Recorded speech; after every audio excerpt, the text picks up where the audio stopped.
What's up guys, I'm Alessandra and I'm back with another YouTube video of this quarantine series. Today is April 5th and I hope that everyone is staying safe at home. Today is all about The Mastery of Love by Don Miguel Ruiz. I wanted to make a special video for this book because it's just an incredible book, and I actually discussed it a few days back in an Insta Live with a friend of mine called Daniela Perez. I actually published a part of that live, a snippet of the live, a few days back on my YouTube channel, so I invite you guys to check that out.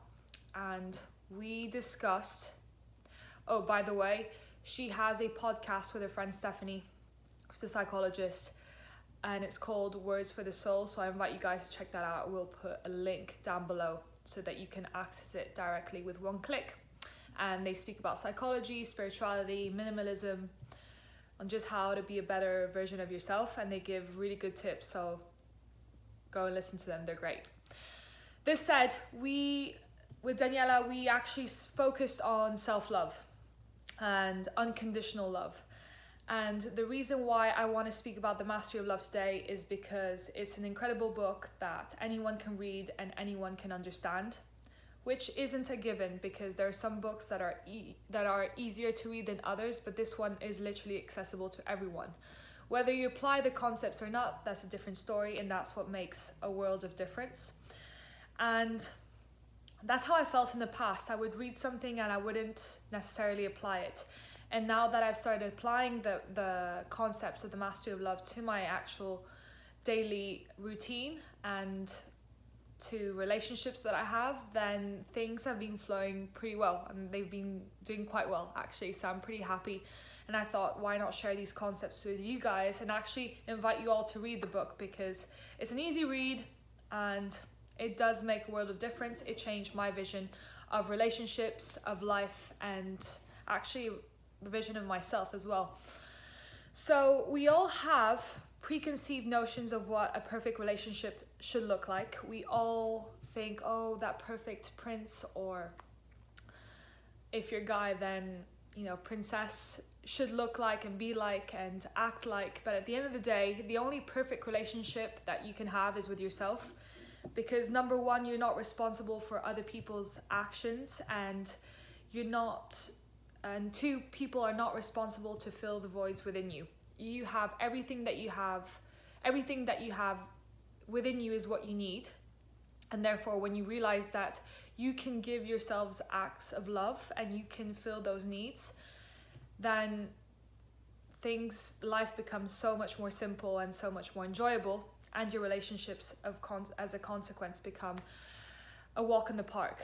And that's because when you accept yourself with your flaws and, you know, your beautiful aspects and your flaws, then you accept others just the way they are. And it, you know, as beautiful as it sounds, very few people apply this concept, and I'm actually guilty of this, and I have in the past, and sometimes I still do. I still don't accept certain things, and it, you know, it's a work in process. And as long as you're aware of it, that's the only thing that matters, because once you're aware of the things that you do and you take responsibility for your actions, then you can change your life completely.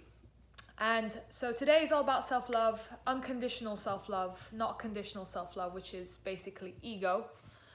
And conditional self-love is when, for example, you say, well, if I will have this amount of money, or if I have this car, then I will be happy. But in reality, you should be accepting yourself. Or if I weigh this amount, then I'll feel good in my body. No, you have to really accept yourself for what you are today in the present moment. And then that doesn't mean you can't make changes and, you know, work towards a goal, but not reject yourself, because when you reject parts of yourself, then you can't be in complete acceptance of yourself for who you are. And so I think this is a really important concept to grasp, and The Mastery of Love has a very good way of just dumbing everything down. And that's not to put the book down, because that's the total opposite of what I want to do. It just makes it so simple that it's funny and it's easy to understand. And so I actually want to bring out some quotes from The Mastery of Love. And I know that sounds sort of corny and childish, but at the end of the day, quotes are so important if you actually get the gist of what they're trying to get at, and if you apply them once again to your life. And so the first quote that I want to read to you guys and I want to discuss and give examples of is, humans hunt for love. We feel that we need that love because we believe we don't have love, because we don't love ourselves. We hunt for love in other humans just like us, expecting to get love from them when these humans are in the same conditions as we are. They don't love themselves either, so how much love can we get from them? We merely create a bigger need that isn't real. We keep hunting and hunting, but in the wrong place because other humans don't have the love we need. And this goes back to what I said at the beginning. Great quote from the Mastery of Love. You have everything within. When you look within, you have everything within. Take the time to be with yourself, to do stuff that you like, that you are in control of, that you can do, and that you don't have to rely on other people. And when you do that, then other people see that you're enjoying yourself and you automatically become more attractive, and people want to spend time with you because you give off that good vibe. People are just merely reflections of parts of ourselves. So the more you accept, the more inviting you are. Other people are going to accept you more, and they're also, it will invite them to accept themselves more as well as a consequence. So I think it's really important to put out those positive vibes, but starting within. And there's also another quote that I really liked from the Mastery of Love, and it's, if you take your happiness and put it in someone's hands, sooner or later she's going to break it. If you give your happiness to someone else, she can always take it away. Then if happiness can only come from inside of you and is the result of your love, you are responsible for your happiness. And I think this is so well put. Again, if you're whole without looking at external factors, without depending on external factors, then everything that comes or leaves outside is just a bonus or a minus, but it doesn't affect your core. And so it doesn't affect it can affect your mood, but it won't affect your long-lasting happiness because you are responsible for that. So it all goes back down to the same thing. And I feel that if you do that, if you practice self-love every single day, it just become like everything, you become the master of it, and you become the mastery of love. And that's what the whole point of this book is how to practice good habits, practice acts of love, and bring it to yourself.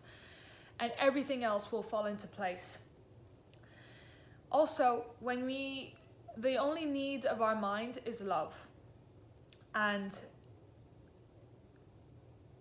the only thing that we can give our mind is love. So when you put that need in other people, then that's where the discrepancy starts, and that's where the suffering starts, because people are not responsible to fill that need. You are responsible to fill that need. So it's important to not blame others when you're feeling unhappy.